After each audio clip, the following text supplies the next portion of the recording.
मैं उदय सिंह बोल रहा हूं। मैं वही उदय सिंह हूं जिसने मेवाड़ के वंश का फिर से उदय किया। मैं वही हूं जिसके लिए मां पन्ना ने अपने पुत्र चंदन का बलिदान देकर मेरी रक्षा की थी। मैं उसे हिंदू शासक राणा सांगा का सबसे छोटा बेटा हूं जिसने मुगलों के विरुद्ध युद्ध लड़ा, जिनके तन पर 80 घाव लगे होने के बावजूद भी अपनी मूंछों पर ताव देकर युद्ध भूमि में कूद पड़े। मुझे उस महाराणा प्रताप के पिता होने का गौरव प्राप्त है जो अपने स्वाभिमान की रक्षा के लिए जंगल जंगल में भटके, लेकिन कभी मुगलों की अधीनता स्वीकार नहीं की। मैं कलयुगी राधा कही जाने वाली मां मीरा का देवर हूं जिसकी कृष्ण भक्ति चित्तौड़ के कण कण में मौजूद है। मेरे को जयमल पत्ता और कल्ला राठौड़ जैसे शूरवीरों का साथ मिला, जिनकी बहादुरी के किस्से सदियों तक सुने और सुनाए जाएंगे। आज मैं आपको बताऊंगा मेरे जन्म के बाद मेरे भाई से ही मेरी रक्षा किस तरह से की गई और कैसे अकबर से लोहा लेते हुए मेवाड़ के शूरवीरों ने अपने प्राणों की आहुति दी थी। साथ ही प्रताप के जन्म के बारे में भी दिलचस्प किस्सा बताऊंगा जो आपको कहीं भी सुनने को नहीं मिलेगा। मेरा जन्म 4 अगस्त 1522 को त्याग और बलिदान के केंद्र चित्तौड़गढ़ में हुआ था। मेरे पिता का नाम राणा सांगा था और माता का नाम कर्णावती था। हम कुल 4 भाई थे जिनमें रतन सिंह, भोजराज और विक्रमादित्य थे। मेरे सबसे बड़े भाई थे भोजराज जो कृष्ण भक्त मीरा भाई के पति भी थे। मेरे पिता राणा सांगा की मृत्यु के बाद रतन सिंह को राजगद्दी पर बैठाया गया। मेरे भाई की बूंदी के राजा सूरजमल से तनातनी थी। एक दिन दोनों साथ में शिकार खेलने गए थे जिसमें दोनों ने एक दूसरे को मार दिया, जिसके बाद विक्रमादित्य को राजा बनाया गया जिसकी संरक्षिका मेरी मां कर्णावती थी। यह बात उन दिनों की है जब गुजरात पर तुर्क के राजा बहादुर शाह का शासन था। उसने देखा कि मेवाड़ खानवा के युद्ध के बाद जर्जर अवस्था में पहुंच गया है और एक महिला उसके राजपाट को संभाल रही है, तो यह एक अच्छा मौका है मेवाड़ पर आक्रमण करने का। उसने मौका पाकर 1533 में मेवाड़ पर आक्रमण कर दिया। उस समय मेरी मां ने समझदारी दिखाई और युद्ध करने के बजाय बहादुर शाह से संधि कर ली। इस संधि में बहादुर शाह को रणथंबोर किला दे दिया गया। बहादुर शाह ने भी सोचा कि बिना युद्ध किए अगर रणथंबोर मिल रहा है तो कोई घाटे का सौदा नहीं है, और वह इस संधि के लिए हां कर देता है और वापस चला जाता है। लेकिन वो कहते हैं ना कि शेर के मुंह में एक बार खून लग जाए तो बाद में वो नरभक्षी बन जाता है, और वह महज 1 साल बाद 1534 में वापस आ धमकता है। यह युद्ध 1534 तक चलता है। इसी चित्तौड़ में दूसरा साका होता है। पहला साका पद्मावती के समय होता है और दूसरा इस समय होता है। उस समय मां कर्णावती के नेतृत्व में जौहर होता है और जौहर में बैठने से पहले वो कुछ दान करती है जिसको एक ताम्र पत्र में लिखा गया, जिसको पुर ताम्र पत्र के नाम से जाना जाता है।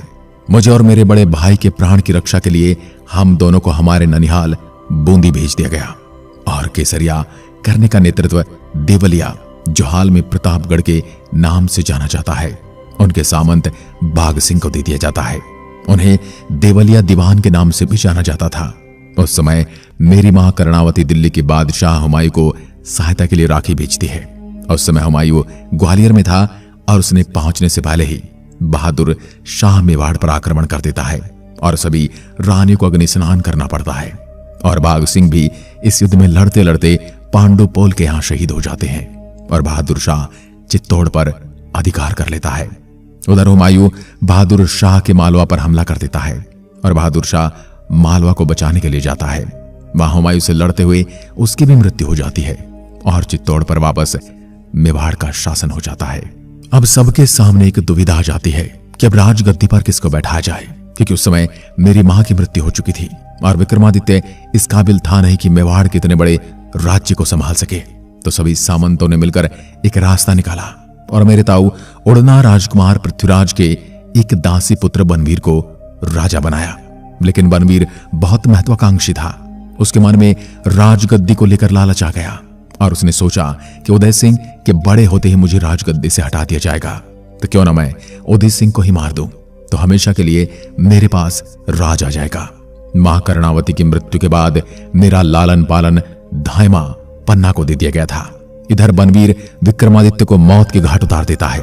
उसके बाद उसने मुझे मारना चाहा और तलवार लेकर मुझे मारने के लिए महल की ओर चल पड़ा।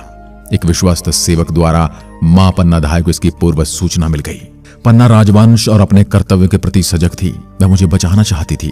उसने मुझे एक बांस की टोकरी में सुलाकर उसे झूठी पत्तलों से ढककर एक विश्वास पात्र सेवक के साथ महल से बाहर भेज दिया। बनवीर को धोखा देने के उद्देश्य से अपने पुत्र को मेरे पलंग पर सुला दिया। बनवीर रक्त रंजित तलवार लिए मेरे कक्ष में आया और मेरे बारे में पूछा। पन्ना ने मेरे पलंग की ओर संकेत किया जिस पर उसका पुत्र चंदन सोया हुआ था। बनवीर ने पन्ना के पुत्र चंदन को मारकर यह समझा कि उसने उदय सिंह को मार डाला। पन्ना अपनी आंखों के सामने अपने पुत्र के वध को देखकर अविचलित रूप से खड़ी रही। बनवीर को पता न लगे इसलिए वह आंसू भी न बहा पाई। बनवीर के जाने के बाद अपने पुत्र की लाश को चूमकर राजकुमार को सुरक्षित स्थान पर ले जाने के लिए निकल पड़े। स्वामी भक्त वीरांगना पन्ना धाय धन्य है जिसने अपने कर्तव्य पूर्ति में अपने आंखों के तारे का बलिदान देकर मेवाड़ राजवंश की आखिरी वंशावली को बचाया।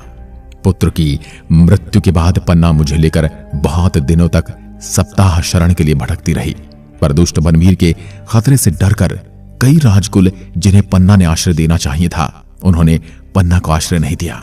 पन्ना जगह जगह राजद्रोही से बचती, कतराती तथा स्वामी भक्त प्रतीत होने वाले प्रजाजनों के सामने अपने को जाहिर करती भटकती रही।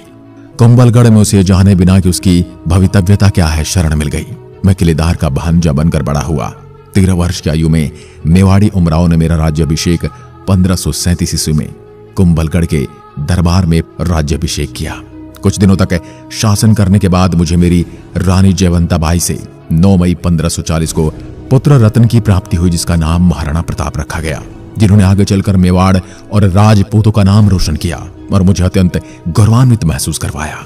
आपको बता दूं, मैंने कुल 7 रानियों से विवाह किया था, जिनमें से पहली पत्नी जयवंता बाई थी। इन्हीं 7 रानियों से मुझे 24 पुत्र प्राप्त थे, जिनमें महाराणा प्रताप भी एक थे। मगर अपनी छोटी रानी का बेटा जगमाल मुझे अति प्रिय था और रानी की जिद के कारण मैंने मेवाड़ का अगला उत्तराधिकारी जगमाल को घोषित कर दिया था। 1540 ईस्वी में मैंने मेवाड़ी सरदारों एवं मालदेव राठौड़ के साथ चित्तौड़ पर आक्रमण किया और मावली नामक स्थान पर बनवीर को पराजित कर उसका वध कर दिया और मेवाड़ पर अपना अधिकार कर लिया। कुछ सालों तक शासन करने के बाद मेरे और अजमेर के हाजी खां पठान के बीच हरमाड़ा का युद्ध 1557 में लड़ा गया था, जिसमें मेरी सेना पठान से पराजित हो गई थी। इसी बीच विदेशी आक्रांताओं और अकबर के द्वारा मेवाड़ के आसपास की रियासतों पर हमले किए जा रहे थे और उस समय चित्तौड़ भी निरंतर मुगलों के आक्रमण से घिरा हुआ था। इसी दौरान मैंने अपने पौत्र अमर सिंह के जन्म के मौके पर मेवाड़ के शासन भगवान एकलिंगजिंग के दर्शन करने कैलाशपुरी गए थे और यहाँ आयड़ नदी के किनारे शिकार के लिए डेरे डलवाए थे। तब मेरे मन में चित्तौड़ पर मुगल सेना के आक्रमण को लेकर सुरक्षित जगह राजधानी बनाए जाने का मंथन चल रहा था।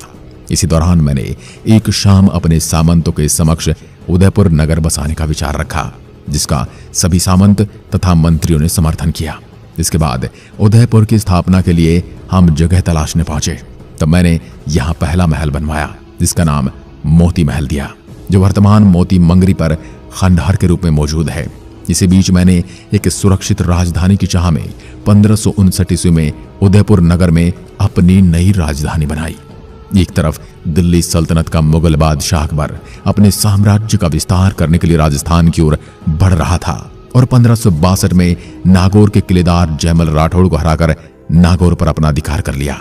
जयमल राठौड़ हारकर मेवाड़ में यानी मेरी शरण में आया। एक बार मैंने मालवा के शासक बाज बहादुर को भी शरण दी थी, जिस कारण अकबर उससे नाराज हो गया था। अकबर ने 1567 ईस्वी में मेरे पास एक संदेश भिजवाया कि तुम जयमल व बाज बहादुर को मुझे सुपुर्द करो, मेरी अधीनता स्वीकार कर लो। लेकिन मैंने उस फरमान को नहीं माना। अकबर ने मांडलगढ़ के मार्ग से होते हुए 23 अक्टूबर 1567 ईस्वी को चित्तौड़गढ़ दुर्ग पहुंचकर डेरा डाल दिया। इस बीच मैंने चित्तौड़गढ़ दुर्ग में आपात बैठक बुलाई, जिसमें यह निर्णय लिया गया कि चित्तौड़गढ़ दुर्ग का कार्यभार जयमल व पत्ता राठौड़ को सौंप दिया जाए और स्वयं महाराणा उदय सिंह गोगुंदा की पहाड़ियों में जाकर उदयपुर नगर की रक्षा करें। इसी निर्णय के तहत मैं गोगुंदा आया और जयमल व पत्ता राठौड़ ने वहीं रहकर अकबर के आक्रमण का जवाब दिया। राज मर्यादा तोड़ने पर मैंने क्रोधित होकर कुंवर शक्ति सिंह को दरबार से बाहर निकाल दिया।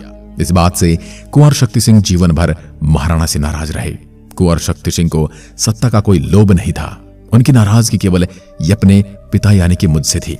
कुंवर शक्ति सिंह मेरी रानी सज्जाबाई सोलंकी के पुत्र तथा प्रताप के छोटे भाई थे। पुत्र शक्ति सिंह मुझसे नाराज होकर अकबर की शरण में चला गया।